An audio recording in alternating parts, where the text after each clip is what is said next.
Here's a compound interest problem from the prep exercise for section 8.4. A student asked me this problem, so I'm solving it here.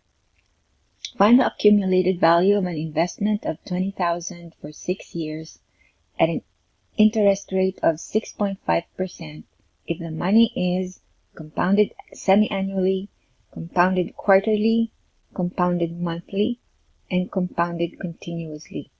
There are two formulas here. One is for discrete compounding, and the other is for continuous compounding. There really is no such thing as continuous compounding for money, but it's an approximation for frequent compoundings. If there's a lot of compoundings within a year, then the formula for continuous compounding is a good approximate. It's PERT, e to the RT. Notice that no n factors into the situation. Just P, R, and T. So let's do this quickly in decimals. A, B, and C first. Enter the formula. A equal to P 1 plus R divided by N to the NT. And identify the P. It's obviously 20,000. Identify the T. It's 6 years. Identify the R. It's 6.5%, and you have to change it to decimal. So 6.5%.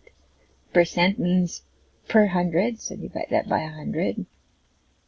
So it's 0.065.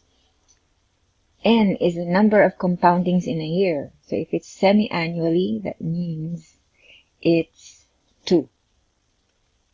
And decimals is going to give you the answer right there. Once you figure out what the constants are, and there you have it.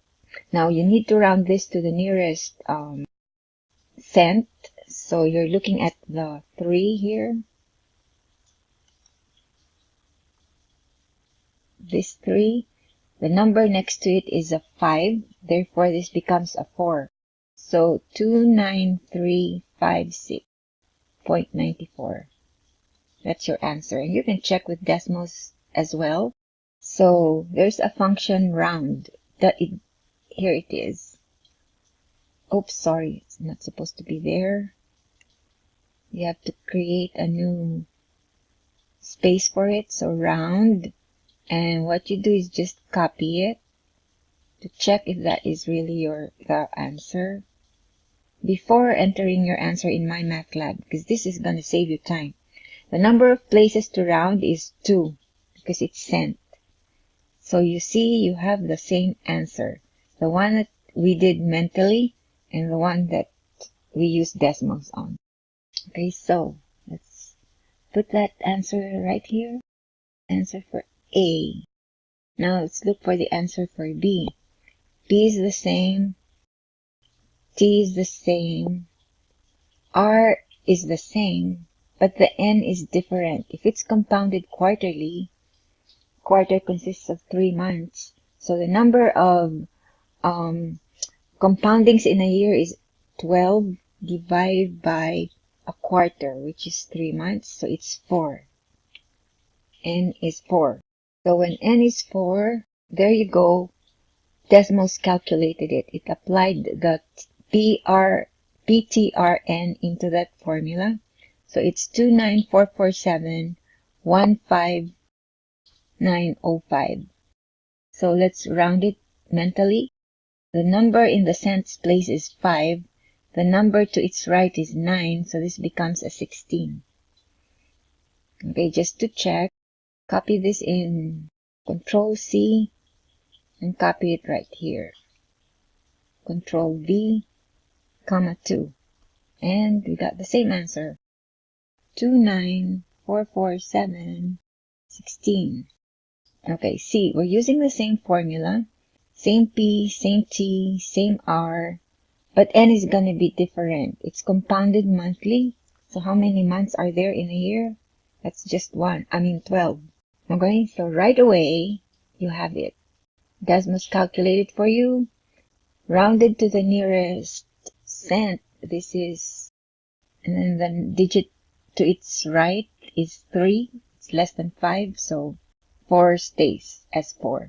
And if you want to check, copy it, Control C, Control V. 2950854, so it's the right answer.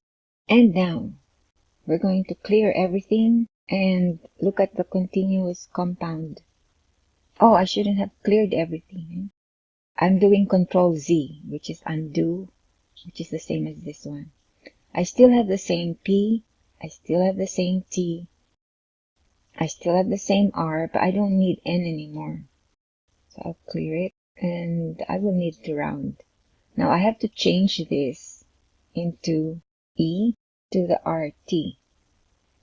Because I already have the constants, Desmos will calculate it for me. So 295396158. So I'll just 61588.